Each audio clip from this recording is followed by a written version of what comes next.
कब तक चांद रहेगा? जब ये अभी आप एक सेकंड अभी आप माता जी अभी आप बात कर रहे थे संविधान की।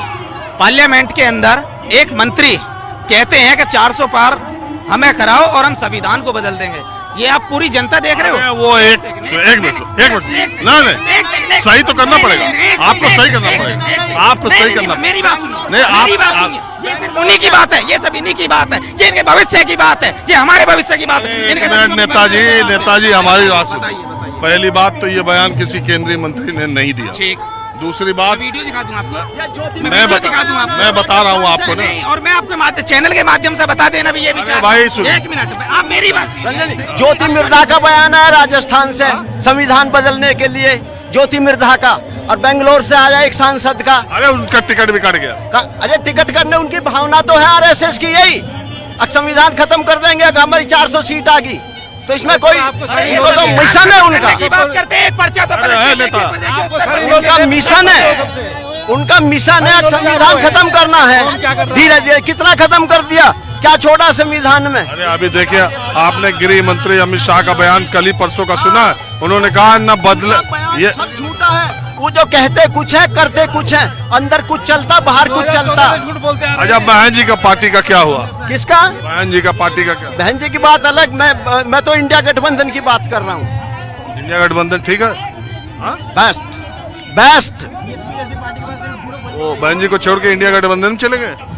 ऐसा ना, बहन जी अलग लड़ रही है, इंडिया गठबंधन अलग, तो एक जगह एक पार्टी से ही थोड़ी कोई बंधा हुआ होता। विचारधारा है तो दूसरी विचारधारा में इंडिया गठबंधन के साथ है। पहले जो ना इन्हें हराना है, पहले इन्हें सत्ता से बाहर करना, बाकी चीज तो अपना अस्तित्व तो बाद में है ना। सबसे पहले ईवीएम हटवाइए, सबसे पहले ईवीएम हटवाइए। जहाँ बीजेपी हार जाती है वहाँ ईवीएम खराब नहीं है? कहाँ? जहाँ बीजेपी हार जाती है? नहीं, हम ये तो जबरदस्ती। वही तो सारा प्लान है ना 2024 में आने के लिए। क्या करते हो पहले ये बताओ। मैं बिजनेस करता हूँ, जीएसटी और इनकम टैक्स का।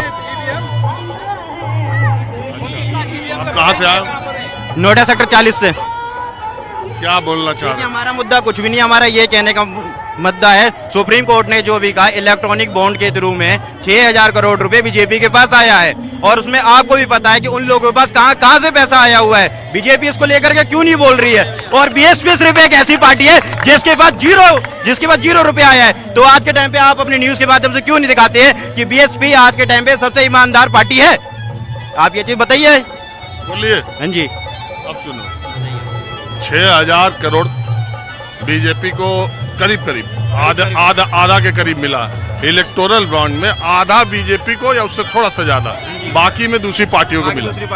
हर उस पार्टी को चंदा मिला है। सुनो, बीएसपी की बात कर रहे हैं हम, सिर्फ अपनी ईमानदार पार्टी बीएसपी के बारे में बात कर रहे हैं। बता रहे हैं ना, इलेक्टोरल बॉन्ड के जरिए ज्यादातर उन पार्टियों को पैसा मिला है जो सरकार में।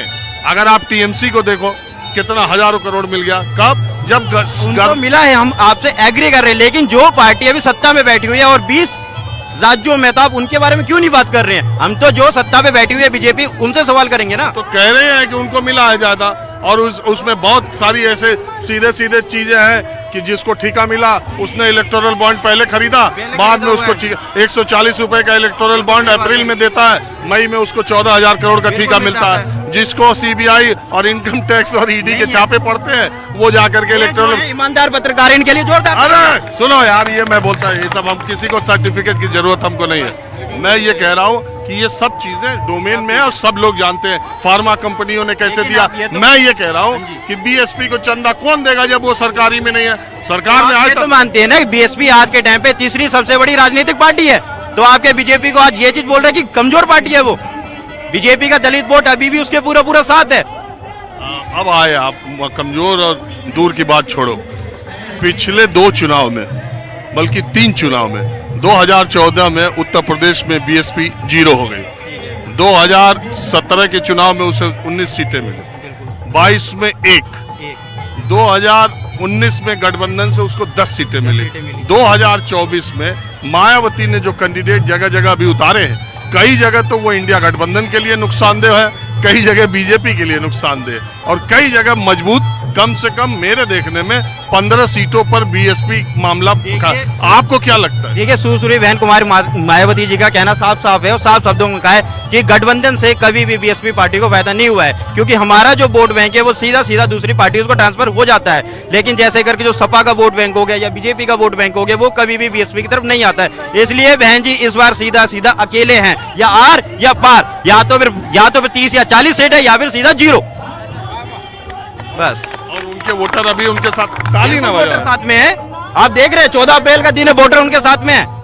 आज के टाइम पे बीएसपी ही आज के टाइम पे दलितों की सबसे बड़ी पार्टी है। ये जितने लोग यहाँ पर आए, एक बार कैमरामैन को मैं, यहाँ जितने लोग आए ये सब 100 के 100% लोग बीएसपी के वोटर भी हैं। बिल्कुल है, तकरीबन साहब पूरा वोटर बीएसपी का तकरीबन ना 99% तो है, और 1% की तरह 1% मतलब अदला बदला का वाली कर जाते हैं। बीजेपी की तरफ वो किधर भी पार्टी की तरफ हो सकते हैं पर कर जाते हैं वाली चीज। बीएसपी है, ओनली वोट बीएसपी।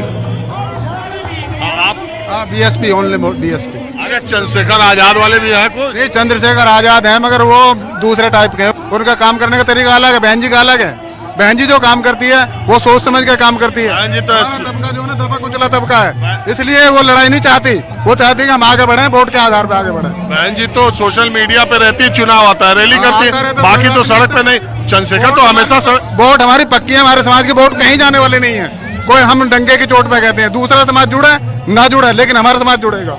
और हमें इससे कोई दिक्कत नहीं है। हमें दिक्कत है बीजेपी से कि जो हमारा समाज का जो पढ़ाई लिखाई का जो हिसाब किताब है बिगाड़ दिया पूरी तरीके से। ना तो स्कूल को जो हमें स्कॉलरशिप मिलता था उसे भी खा गए। हमारे बच्चों के एडमिशन नहीं होते अभी स्कॉलरशिप पे, और ना ही उन्हें कोई रोजगार मिल रहा है, और ना ही उन्हें कोई शिक्षा, और ना ही कोई स्वास्थ्य के लिए कोई फ्री वो मिल रही है उन्हें दवाई वगैरह। बीजेपी कहती है सबसे ज्यादा है, कुछ नहीं मिल रहा। ये आदिवासियों के लिए कागजी कार्रवाई है, कुछ भी जमीन पर नहीं हो रहा। ये देखो समाज से पूछो, हमारा समाज खड़ा है। आदिवासियों के लिए, एससी के लिए जो बीजेपी ही नहीं, ओनली तुम देखो हमारे सुनो हमारी राष्ट्रपति दलित आदिवासी हैं, उन्हें मंदिर में घुसने की इजाजत नहीं मिली। एक राष्ट्रपति को संसद में उद्घाटन में नहीं बुलाया गया। इससे बुरा और क्या होगा समाज के लिए, इस समाज के लिए? और बताओ क्या होगा बुरा? राष्ट्रपति तो बनाया, राष्ट्रपति के लिए बता रहा हूँ मैं। बनाया कि नहीं? नहीं बुलाया, बेइज्जती है। राष्ट्रपति बनाया कि समाज के ऊपर जूता मारा उन्होंने। राष्ट्रपति बनाया कि नहीं नहीं? बुलाया, हम बनाया राष्ट्रपति, मगर वहां नहीं बुलाया गया, राम मंदिर में नहीं बुलाया गया, और संसद के उद्घाटन में नहीं बुलाया गया।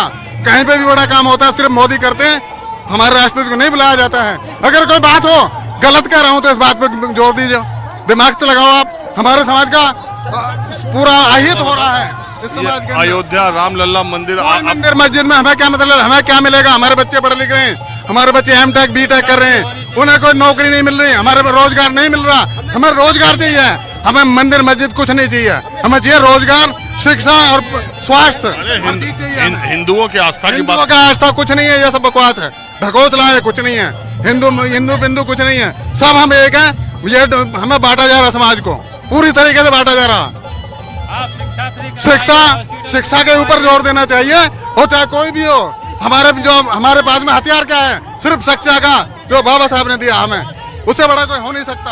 शिक्षा में काम तो किया है, शिक्षा में काम कोई नहीं किया, छीनने का काम कर रहे हैं। स्कूल सारे खत्म कर दिए जा रहे हैं, और जब सारे स्कूल प्राइवेटकरण कर दिया गया शिक्षा का, हमारे बच्चे पढ़ नहीं सकते। अब सरकारी स्कूल में जाके देखो क्या हालात है बच्चों की, गांव जाके देखो। कहाँ से आया? मेरा गांव नूरपुर है, जिला गाजियाबाद, थाना मसूरी पड़ता है मेरा। मेरे गांव में 20 साल पहले, सुनो, मेरे इस गांव में 20 साल पहले एक मेडिकल बना है, मेडिकल बना 20 साल पहले, जो उसमें जो हॉस्पिटल बना है, आज तक उसमें एक डॉक्टर नहीं आया। उसकी जर्जर हालत है, जाके देखो, गिरने को तैयार है, और उसमें भैंस बांधते हैं गांव के लोग। ठीक है, कुछ और लोग